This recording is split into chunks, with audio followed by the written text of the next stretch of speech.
Hey, y'all, gravity. Any day above ground, live it. Good afternoon to everyone. The sun is shining. It is warm outside. The bugs chased me from the laundry room back to my apartment. I'm not happy because I almost fell and dirtied up my clean clothes, and I'd have been mad. But today, folks, I know y'all were waiting for me to go in on Fresh and Fit. We're going to get to that. But first, I said, let me have someone on that I've had before, thanks to one of the family. So I said we're gonna do this, and we're gonna talk about the 2024 election. We're gonna talk about the issues, and we're gonna get their take on how far they've progressed since we last talked to them. So we have a presidential nominee. I wish it was Vivek Ramaswamy. You know, ramen noodles. He don't want to come see me because he know his whole campaign be over. But I said, you know what? Let's talk to a black candidate. So I have with us Miss Ashaki Noni Nichols, who is running for president of the United States. And you know what that means? Everybody got questions.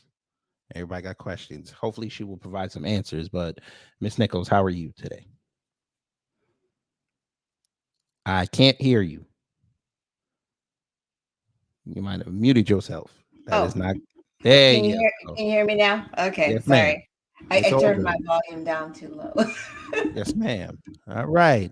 So, for those who are unfamiliar with you, please tell them who you are, and we'll get into it. Okay, well, hello everyone. My name is Ashaki Noni Nichols. I'm running for president of the United States in 2024 with the Redemption Party. So it is an independent party that I founded earlier this year. We focus on fiscal responsibility, limiting federal government to empower local government, and constitutional sovereignty. My platform for my presidential run is God, family, health, and education. So those are the focuses of my campaign. Okay, cool. I do have a question about that because you mentioned God's country. What was it? God, family, and what else?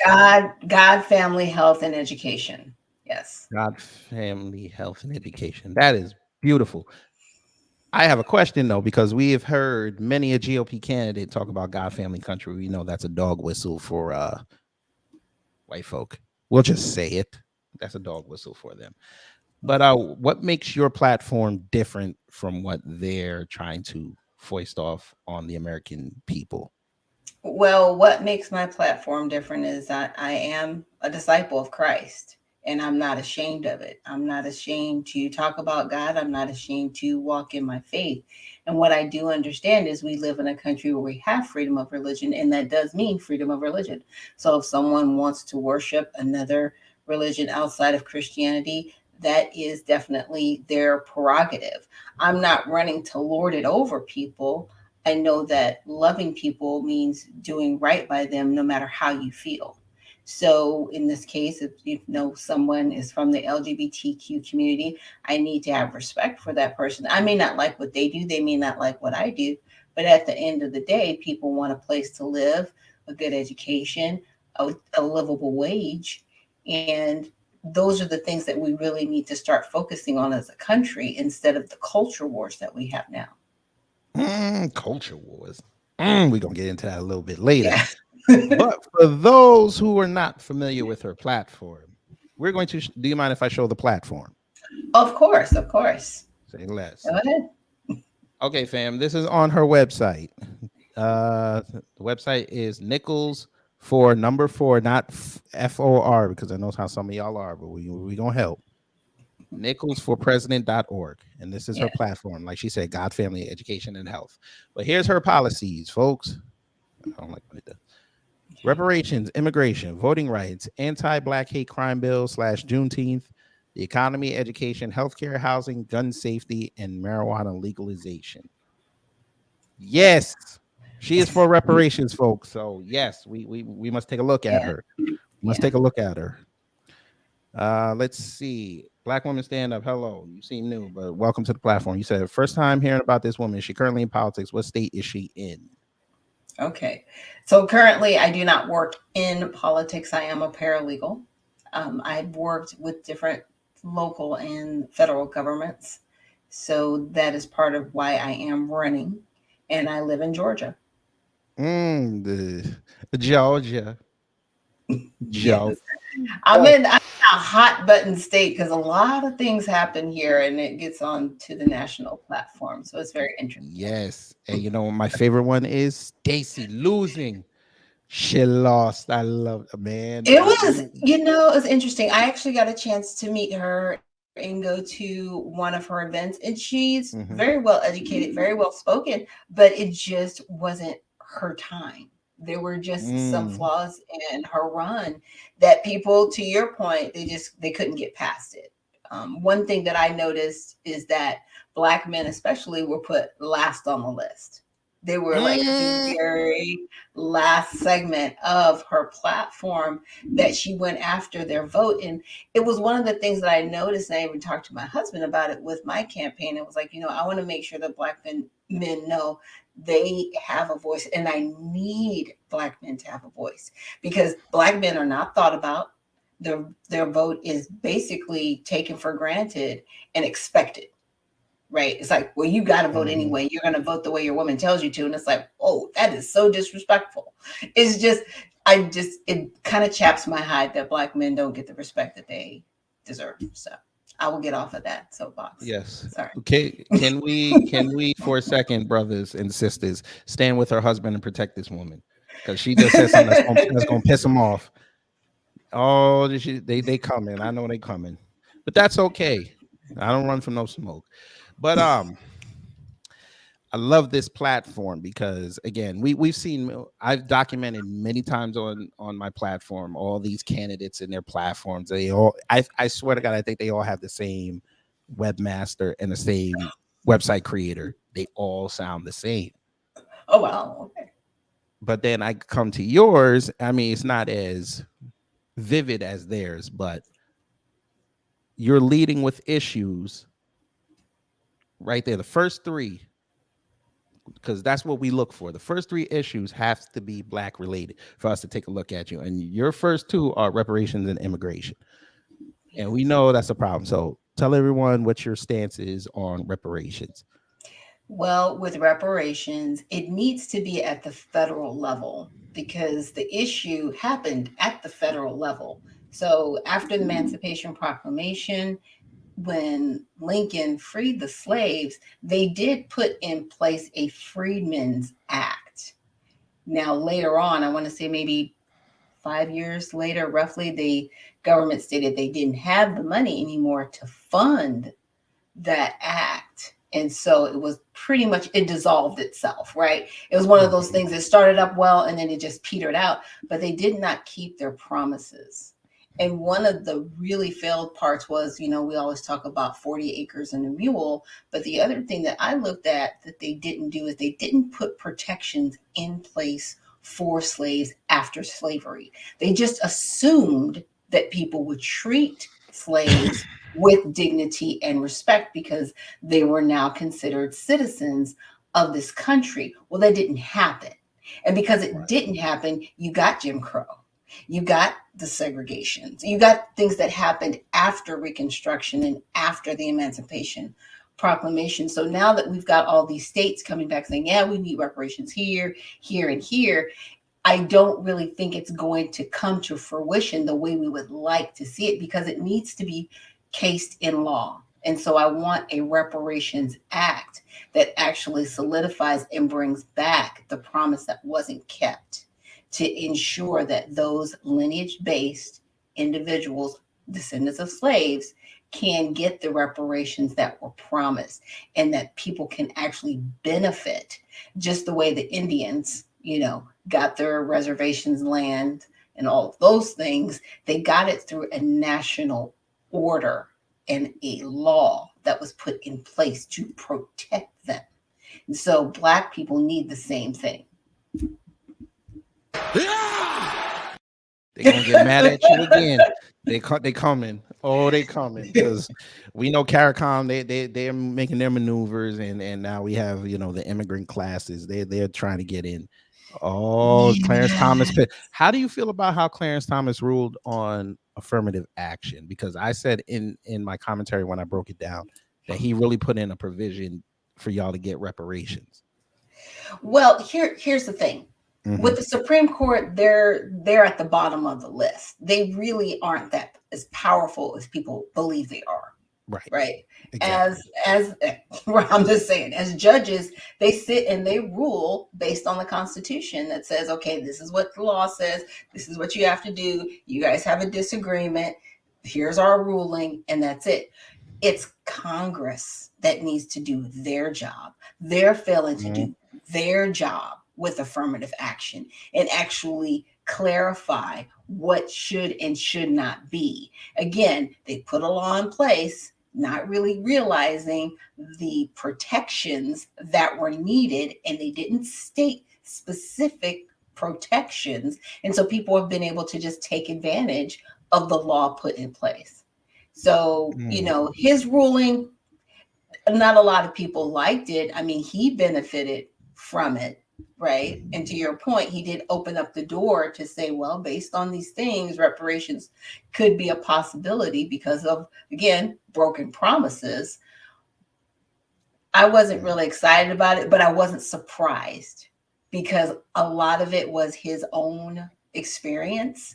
He felt, as a man, I think it kind of hurt his pride when he was going up through school because people looked at him as less than. Well, you're just here because of affirmative action. You're not here because you're educated. And so, it was a little bit of that as well. But affirmative action was put there so that people that look like you and me could have a chance to go to Harvard or Yale or these other places where we didn't have access because, I wouldn't say because of the color of our skin, but because we had limited access. But now, if you're going to make it merit-based, cool, bet. Now, all the C students that got in that don't deserve to be there, what's going to happen to you now? Just because your grandfather's name is on the massive, I don't think you should go. If it's going to be merit-based, if it's really going to be about education, then let's keep it about education. So that's all I got to say on that one. Let's go. Let's get it. Protect this woman. Please. You already know, folks, they coming. She didn't hit strike 3 right now. They coming. But okay, so we talked about reparations and they're upset. We talked about affirmative action, they upset. You said lineage based. Oh, they gonna flood your comment thread. That's fine. But she said that's fine. She said bring the smoke. I like that. All right, now let's talk about immigration before we get to 2024. Yes, immigration is a big one. Yes, Chicago. I know that's like the hotbed right now, but we're also going to talk about New York. Yes. And we're going to talk about how those two cities, the first and the third largest cities in the country, have immigration problems. And we've heard Eric Adams now say, I can't do no more. Y'all gave me all this money. Y'all gave me the access. I can't do no more. Yeah. He tried it, and now, it's not working. It never was. Are we shocked? No, we're not shocked. But again, I have to say it, and I'm sorry. New York City, for a bunch of people who have dealt with the NYPD and how over the decades they have been terrible with us, you voted for a cop to be your overseer. Yeah. And then you're shocked that he's doing what he's doing. Right. Even though he told you on the debate stage, not once, not twice, not 3 times, 7 times, I'm bringing back anti-crime. Y'all still went out there and voted for him because you did not want to vote for the white man. Not saying that the white man's better, but you voted for him. Yeah, they did that. Yeah. So what is your question? Yeah, my question is your immigration policy. What is it, and how would it, if you were elected president, how would that affect New York, Chicago, and all these other cities that have immigration problems right now? Okay, so for my immigration policy, I have a 10-year plan, and it would be 10 years of closing the border. And that would allow 10 years to deport individuals that are here illegally. that would also shut down HB1 visas for 10 years. And so there could no longer be any chain migration. They would have to update that specific provision for the HB1 visas. So people couldn't just bring over 20 or 30 relatives once they got a job here. We would also need to work on changing the immigration laws, because it's not so much about the border. You can have all the walls you want to. It doesn't matter if you, I don't want to say be mean, you kill people at the border. Once they get across to your country, what are your immigration laws? And the biggest flaw that we have is individuals are saying, well, we're refugees. Well, you're not refugees because you're not coming from any war-torn countries. The only war we have right now is Ukraine. And a lot of these people are not coming from Ukraine. They're coming from South America. They're coming from parts of Mexico, Africa. They're also coming from parts of China. So that doesn't feel well. And the Caribbean. So that doesn't feel well. But then on top of all of this, we really need to look at how people are taking advantage of the 14th Amendment, which was put in place for slaves. It was not put in place so people could just have their children here and then piggyback off of that and try to kind of reword it to say, hey, well, this kind of fits me. One sentence taken out of context fits you. So we're either going to be a nation of laws or we're not. And I want every one of those individuals that came over here in the past 10 years to be deported with their children and deny their children citizenship as U.S. citizens. Trust me, if I could go all the way back to 50 years, I would.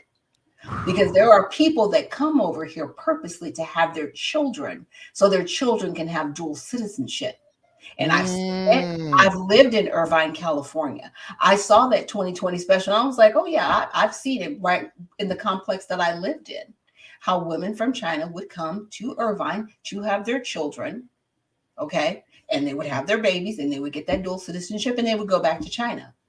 And people are, well, why would they want to do that? Because in that 18 years, that child can come back here, be a U.S. citizen, get free education here, get all the benefits that they would as a U.S. citizen, and then bring their families with them. So they play the long game, but it's illegal because they're using the 14th Amendment that wasn't written for them to use it.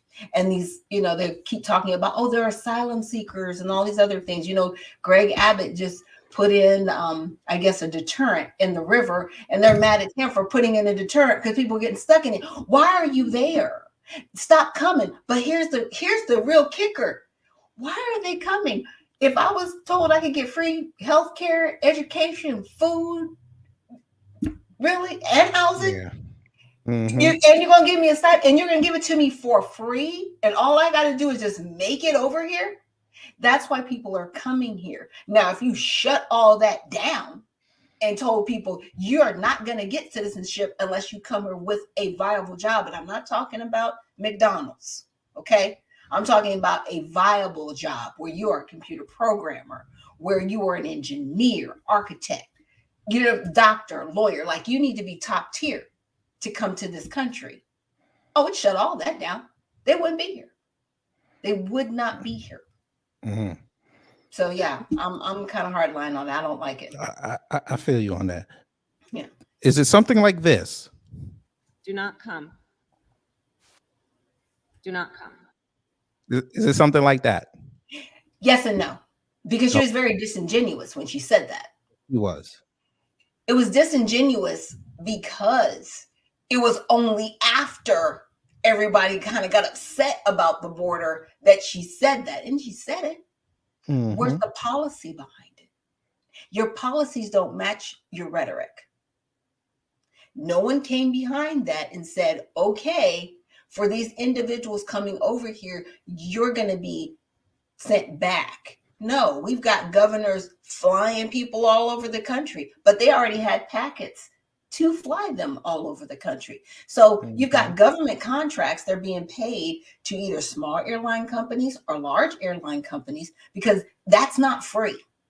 Nope. So somebody's getting a kickback and they're using the tax dollars to do it. Like it's a whole collusive thing and it's bad. It's really bad for the American people. Yes, ma'am. And we are talking with Ashaki Noni Nichols, who is running for president next year as her own party. So for all you Negroes and you VOTEPs who keep telling us that we need to have our own party, please support her party.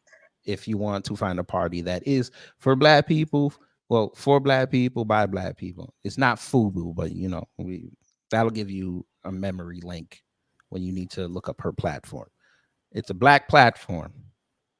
So donate if you can. Go to her website and donate if you can, because she's gonna need money so we can get her on that second debate stage, because that'd be funny as hell. But let's continue. I do have a question for you.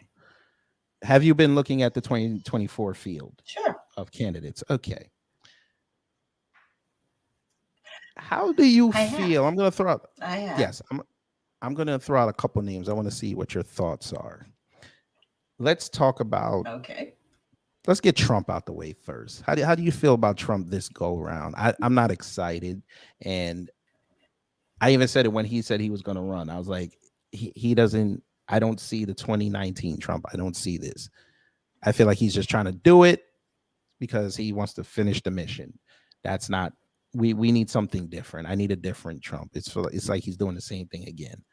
So how do you feel about what he's doing so far?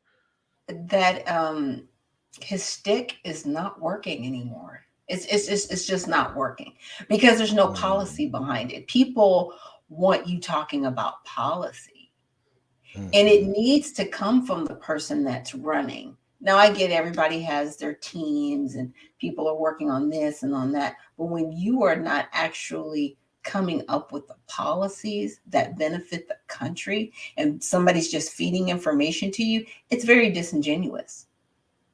He unfortunately has shown his hand. He does not care. He is very fair weather because his whole says if somebody wins, it's because of him. If they lose, it's not because of him. That is a very fair weather person. He is definitely beta.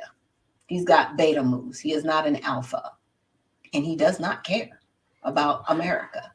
As much as people want to say that he does not. Yeah.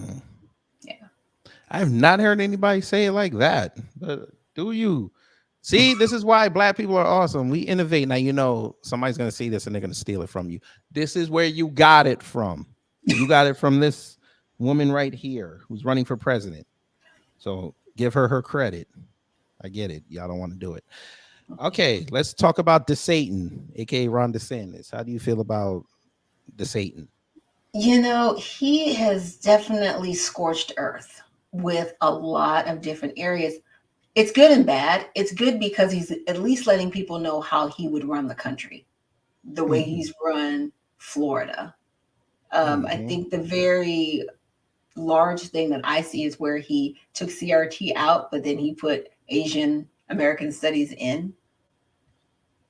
And now they have put in place some other bill or measure where they're saying how slaves benefited from being slaves. It's like, but you don't tell the whole story. It's like, yes, they learned to trade. And when they learned to trade in a skill and they built like small towns, they were burned down and no one was held accountable. Correct. So how do you answer that the rest of that sentence? You can't. It's extremely disingenuous and it needs to stop. It's interesting how we are the only class of people that people come after our history as if we shouldn't learn it. But if we don't learn it, then we're wrong. It's like, okay, I need you to make a decision. I need you to pick a side. Either I need to be educated about my history or not. And I should be. And I should have every right to be. Sorry that your feelings are hurt about it, but you need to understand. I need to know the whole story, not just the way you want it told because you don't feel good about it. Right. History is ugly. It's the truth. You know what I'm saying? There's a lot of things that happen. Even in the Bible, I'll read the Bible and I'm like, whoa, okay, God was not playing with people. But that's the history of it, right? But if I don't know and I don't get that understanding, I'm doomed to repeat it. And here we are again. So. Yes, ma'am. Yes, ma'am. I do have a What do you think about this comment from brother Carlton Wade? One, he said DeSantis would probably force black people to get on code. It's sad to say. Very much so. He does not like black people. He just doesn't. And I don't care what anybody says. You know, because initially when I saw him, I was like, oh, he seems like a pretty good guy. And it's like, okay, again, he's another beta. Mm-hmm. He is not an alpha. He is another beta. And he wants to have control over the conversation. He does not care. And you need to care about all aspects of America, right? I care about black people because obviously I'm black, but I care about white people too, and Asian people. And I want people to have what they need from their demographic, because I'm black. I may not need what Chinese people need. You know what I'm saying? There's some things I do, but there may be some things I don't. And so I need to listen to that demographic and find out what they need. DeSantis does not care. He cares about one thing, and that's having power and lording it over people. We've seen what he's done with Disney. We've seen what he's done with CRT in his state. He does not care. Okay. Yeah. So that's 2 for 2. She does not like this GOP field. Let's see how she feels about this person. Now, I've been calling out this Vivek Rama Swami character for the last couple months. And he the one that said, I'm willing to debate anybody. And I tweet him at least once a day. I'm like, I'm still waiting for this debate, but I know what's going to happen. If he debates me, he's got to drop out the race tomorrow. Because we know the mainstream media is going to pick it up. And he can be like, this is the guy y'all was standing up for, this guy. Yeah. He can't even ask it. I would like one question I would ask him: how would you fix the supply chain, since you were talking about you want to raise the GDP to 5%? How are you going to fix the supply chain? Every port city in the country is in trouble right now. How are you going to fix that? Okay. I bet you he won't have an answer for that. But okay. How do you feel about that man? Well, Vivek is very interesting. I will put that forward. He has a lot of grandiose ideas. He sounds a lot like Trump in the sense that he's like, we're going to take down all these agencies and we're going to do that. First of all, you can't do that legally because these agencies were put into place by Congress. So it would take an act of Congress to actually remove them. And then by extension, you can't just say it's because I don't like it. No, you would actually have to have justification for removing a bureaucracy that was put in place to hold the 3 branches of government that we have together. Like, no, these agencies were not written into the Constitution. However, as our country's grown, here we are. Now you have to take care of the criminal elements that are within these institutions, but you would have to start with Congress because it breeds there. A lot of these agencies that he's talking about, yes, they do answer to the president, and the president gets to appoint who's over those agencies. So you have to kind of do it in the reverse measure. Look at who you're going to appoint and put into these agencies to not necessarily do your dirty work for you, but get the work done from the interior out. If you can put the head of the FBI in place and say, okay, I need you to start weeding out the bad apples because we already know there's bad apples in there. And I need you to get to these people. Yeah, that's what you have to do as the president. But you don't get to just say, that's it. We're burning it down. It's like, no, that doesn't work. It's very disingenuous. So it's, for me, he's trying to be a lot like Trump. You know, he says a lot of things, well, I'm an outsider.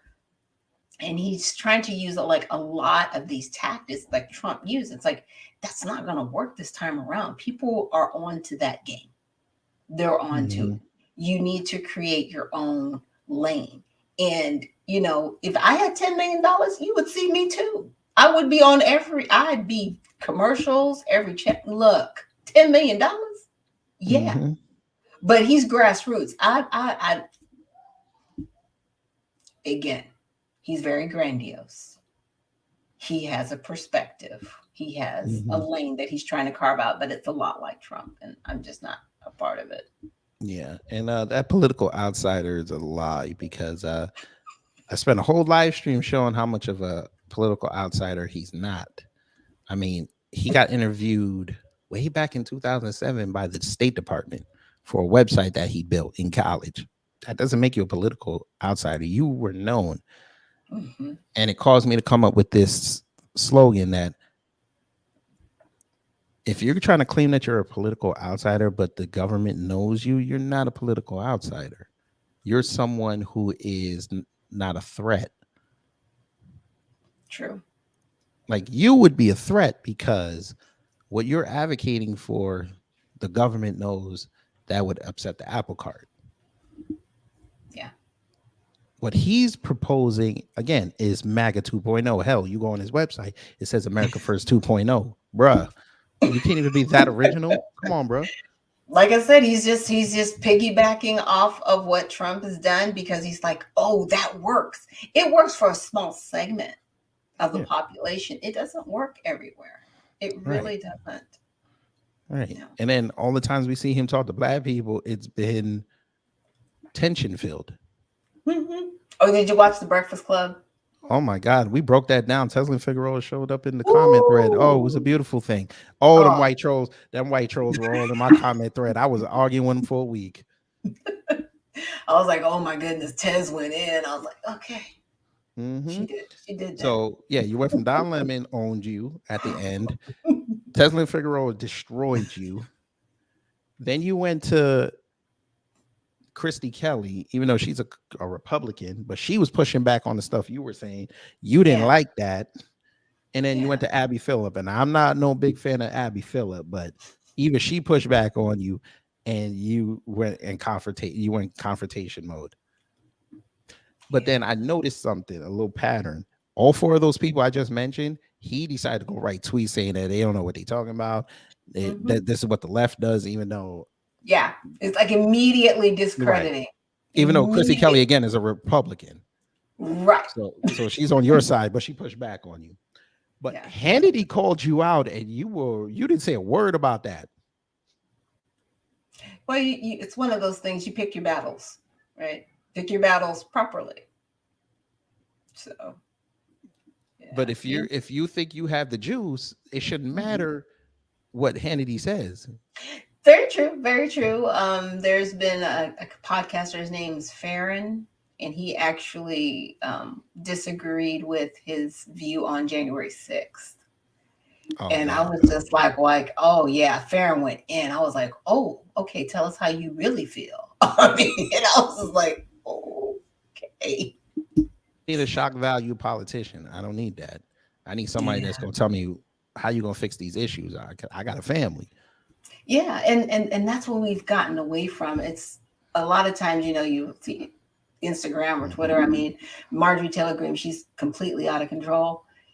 And, you're sitting back going, we voted for you to take care of the country. What is this nonsense? None of this is going to put food on the table for anybody. None of this is going to create a job, better education, gun reform. Like none of this is going to help anybody. But it gives you that sound bite so you can send it to, your constituents so they can give you more money so you can keep up with this nonsense. It's sad.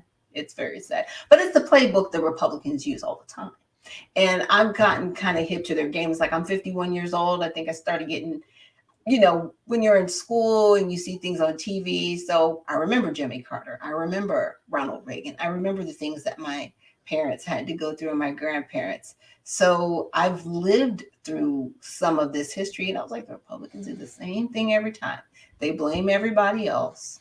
They want to take money from the social programs to fund whatever they want to fund. And then they want to tell people like, we're for you. Yeah, they're not. Sorry. Yeah. I hear you. Okay, you bring up an interesting question I did want to ask. Okay. That 4-letter word. Uh-oh. That 4-letter word that white voters have bastardized. Oh, Lord. Okay. How starts with a W. Well, number one, can you define what woke is? It means being aware of social injustices in our society. That's pretty basic. You are aware of what's going on around you. So it's another way of saying being awake or being aware. You are woke. Mm-hmm. Yeah. So you don't need a book. You don't need a dictionary like Bethany Mandel to figure it out. I would hope not. I'm just saying that. I mean, that woman had I she had would her book behind her, and she couldn't define it. She glitched out, which was great content. I mean, she didn't write the book, but she didn't do it. It was a hot button issue at the time, and she capitalized off of it. This is part of capitalism, and this is why it works in some instances, right? You can take something and you can basically, jump on it, right moment, capitalize on it. Part of capitalism. And so I'm not mad at you, but at least know the context, especially if you're going to do an interview on it. Right. I mean, right. Yeah. Just saying. I like how everybody's saying everything is woke now. I'm like, no, it's not. It's just things have changed in the social dynamic that y'all. Yeah.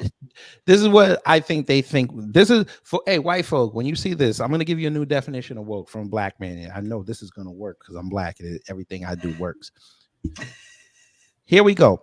If you want to explain what woke is, say this. It's something that you guys knew was coming, but you didn't prepare for it because you thought somehow, some way, your Lord and Savior Trump was going to stop it from happening. But when he didn't stop it, you were unprepared. There's your definition of woke. So you could tell Hannity and Jesse Waters and the whole of them. There's your definition. I know where you got it from. A black man. I know. Everything you got in this country came from a black man and a black woman and a black child and a black family, but you don't want to admit that. And by the way, the native black Americans built this country. Everybody else is an immigrant. I said it. It's okay. Why? Because my parents came from Jamaica. So it's okay. I'm allowed to say that. Get mad at me if you want. But somebody had a question for you. They were curious on your policy on guns because they saw on there you have 2A. So talk about your gun policy. Yes. Well, I think we need to have more gun education in our country. That's part of the problem that's missing. You can get a gun, but it's actually holding people accountable to have the education. There was a point in time in our history where, we had gun safety classes within schools, within high school. You could go to a gun safety class and learn about all types of guns, bullets, and how to handle them, how to shoot with them, and having a respect for that weapon. We no longer have respect for the weapon, and we definitely don't have respect for one another in human lives. So that is just a recipe for disaster. So we need to get back to gun education and making sure that people are licensed and permitted to carry a gun. I know everybody's like, yeah, Second Amendment, we're just going to let everybody carry a gun. That is the worst thing you could have ever done because it's a powder keg issue. And so it's one of those things. Could legislation be written to completely I just say fix the issue? Yes and no. It would fix part of the issue because criminals are always going to have guns. It's the individuals that are citizens that are usually going to be a little bit more vulnerable than the criminals because the citizens, they will follow the laws and make sure that they do what's right. So it's mitigating the criminal element and making sure that citizens are knowledgeable and can protect themselves because where we're at right now is unfortunately where the powers that be, and when I say the powers that be, I'm talking about the World Economic Forum, I'm talking about the IMF, I'm talking about United Nations, I'm talking about other principalities that are above our government that have gotten their hooks into us and we've gotten involved with them, which we shouldn't be. They're setting up the stage. Right? You got people that aren't at work. You got people that are completely disgruntled with the government. And then you're going to say, hey, everybody can carry a gun. Really? Shout out to Florida and their alligator piss water. It's just not smart. I mean, I'm just saying it's not smart. It's not smart. And we can do better as a country. Yes, we can. And also shout out to the Davos group and the Bilderberg. Shout out to y'all too. I know she didn't want to say it. I say it for you. This is what we do. But But yeah, our governor was at the Davos meeting. I'm still trying to we figure out know. why he was there. Yeah, I know. And so was Stacy, but you know. What you doing? Maybe Okay. they wanted a ski vacation. It was nice. A ski vacation and extra chocolate. I don't know. That Swiss chocolate hits. That's what I heard. Yeah. That's what I have to say. That's what I heard. We'll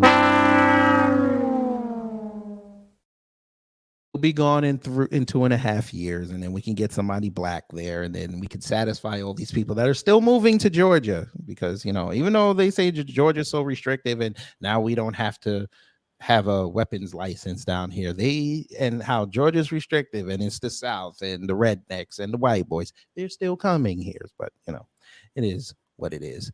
But let's ask this question, and then I got one more, and then we'll let you go. Have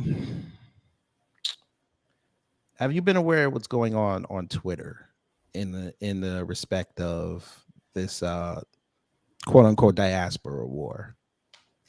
No. Okay. I have. I mean, I'll get bits and pieces now. From what I can see, I know that there's Executive Order 14089 that is potential reparations that is supported by the Biden-Harris administration. So I know that's a little bit of the contention about what's happening within that, but I'm really not aware of anything beyond that. Well, more beyond politics. This is more social. Okay. We have a sort of a Black America versus Caribbean / African dynamic. Yeah. And it seems like, especially with my side, which is the Caribbean African, they don't like the fact that you guys are making inroads into lineage-based policies and things that are specific for you, because you know, delineation, that's the word of 2023, delineation. Now, as someone whose family is from this soil, how, especially with you in politics, if you see a bill coming by that includes my group into your thing, do you automatically veto it, or do you hear their story? Well, I definitely want to hear the story, but I want to hear the justification. Because see, there's actually 3 different things going on, because you've got Africa, you got the Caribbean, and then you have America. So you've got individuals that were sold from Africa, but that were also sold from the Caribbean. But actually, there were some that migrated to the Caribbean from America. So you've got this kind of triangle going on. So you want to make it fair. Now, if you go back to the Freedmen Act and the way it was written specifically for American slaves. It didn't include everybody else. It didn't include Africans. It didn't include anybody from the Caribbean. And that's why I said it's lineage based. So, you know, I don't want to say it's disingenuous, but it would have to be a separate claim. Does that make sense? You would have to make one claim for this set, one claim for the Caribbean set, one claim for the African set, and not lump them together, right? Because each claim would have its own stake within the American government, where the slaves of, you know, descendants of slavery, American slaves, they had a promise that was made that was broken. Well, then we would have to find out, okay, well, what about the slaves that left America and went to the Caribbean, or vice versa, and they were transferred back and forth through the Caribbean? What is the claim? What is the actual claim that's being made, if that makes sense? I'm black. So I want more. Well, there has to be more than that, but I do understand it. But there were still atrocities that happened on the River of Tears, right? So we would have to look at that claim as a separate claim, because the Freedmen Act didn't include the Caribbean. So that's the thing. Everybody's got to really look at the focus. So with Executive Order 14809, from what I've seen, what I've studied, what I've gotten to see, they're including the United Nations in this. They're including the 7 pillars of justice in this. You got the Catholic Church involved in, and whenever you got the Catholic Church involved in something, I'm like, what crimes are going to be committed now? Okay, I'm sorry, because there's just a lot of criminal activity going on within their organization to want to couple. It's like, now you want to be involved in reparations? Like, why? What are you getting out of this? Because you shouldn't even be involved in the conversation. But it is what it is. But they're trying to include Africa, America, and the Caribbean all under Executive Order 14089. And I just disagree with it. I don't think it's right. I don't think anybody's going to get anything through that executive order. That's the bad part.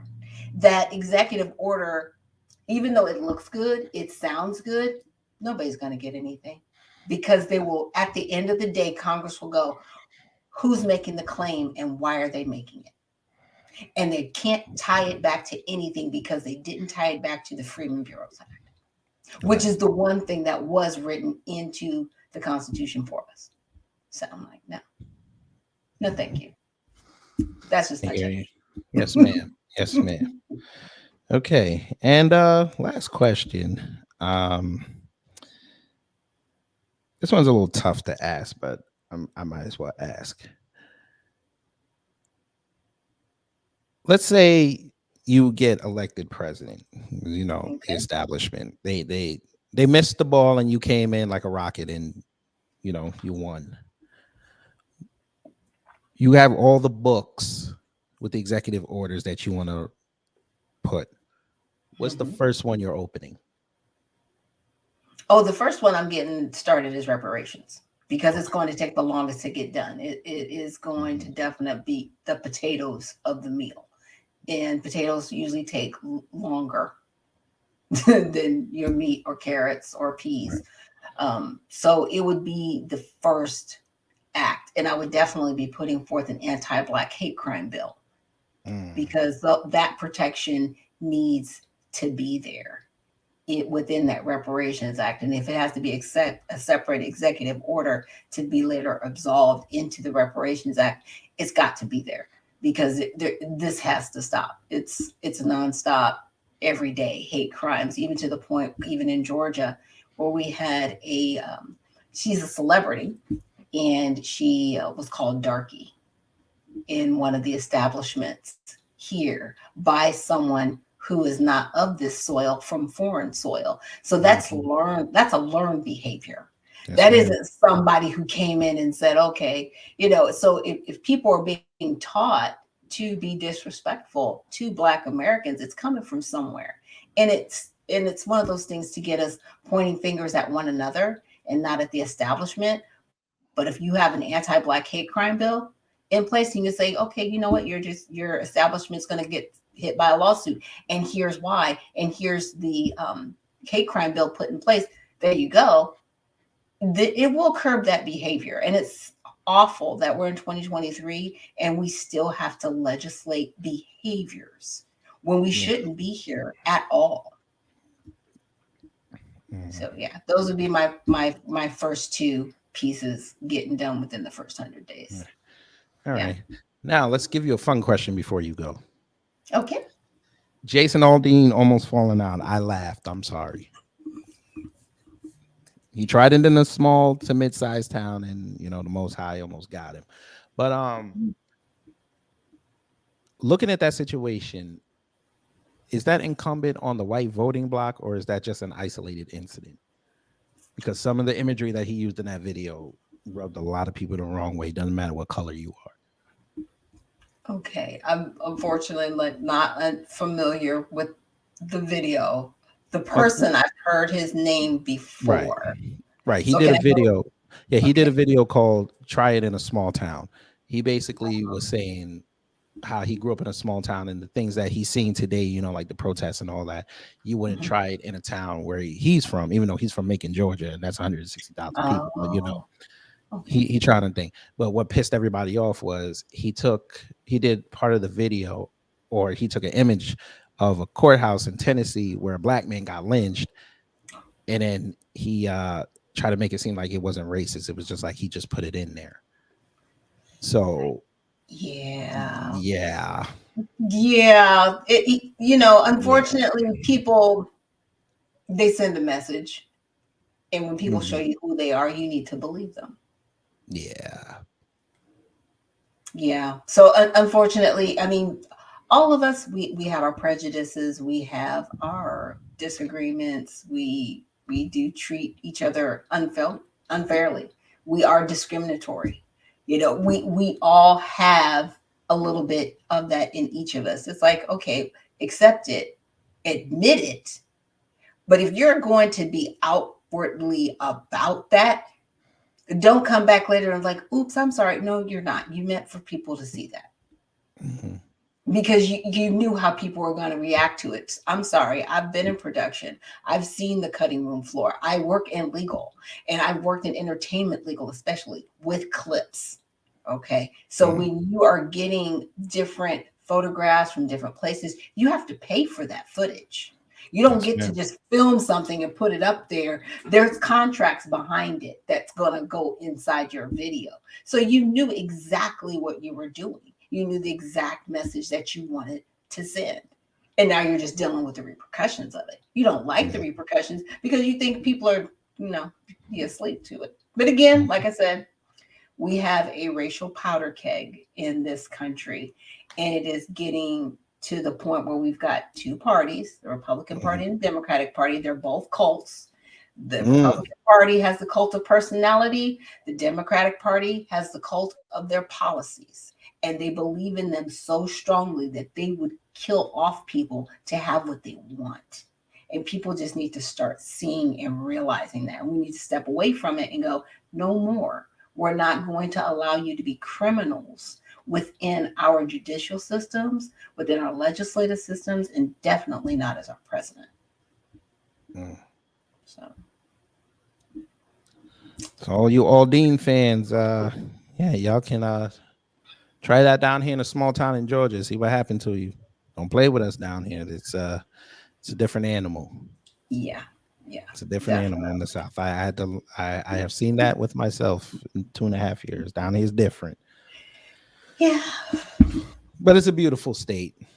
And with that, yes, it is. And with that, Miss Noni Nichols, thank you so much for coming back. Hopefully we'll get to talk to you again. I shall invite you August 23rd. I will be streaming the debates and we're going to have fun. So come in the comment thread and, put in your links. I'll make sure you're a moderator that day. Put your links in there, engage with the people, because we know that GOP ain't gonna be saying nothing. So it's gonna be fun. I'm just gonna say we will be entertained. Yes. Oh, somebody asked, would you lock up Jim Crow Joe and Hunter Biden? Okay, and so here's my take on it, and people aren't gonna like this. Here's what is wrong. When he committed the crimes, and he did commit crimes, I'm not saying he did it. He did it as the vice president, not as the president. Yeah. His son definitely, probably sold information to different companies. I want to say they kind of sell influence, right? My dad's the vice president, so I can kind of get you like the inside scoop on different things going on in the United States.